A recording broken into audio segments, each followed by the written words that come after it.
Ir pasaulē tāda lieta tā kā laimes indeks. Es nezinu, kā viņi mēra, par to jūs vēl paši googlēt.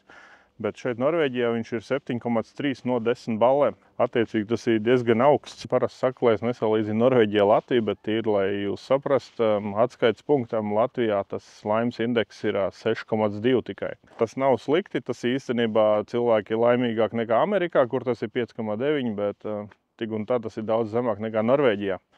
Bet kas man likās interesanti, uz ko es netīšām uzdūros, ka ja mēra to laimes indeksu līdz 30 gadiem, tad Norvēģijā tas ir daudz zemāks, 6,9.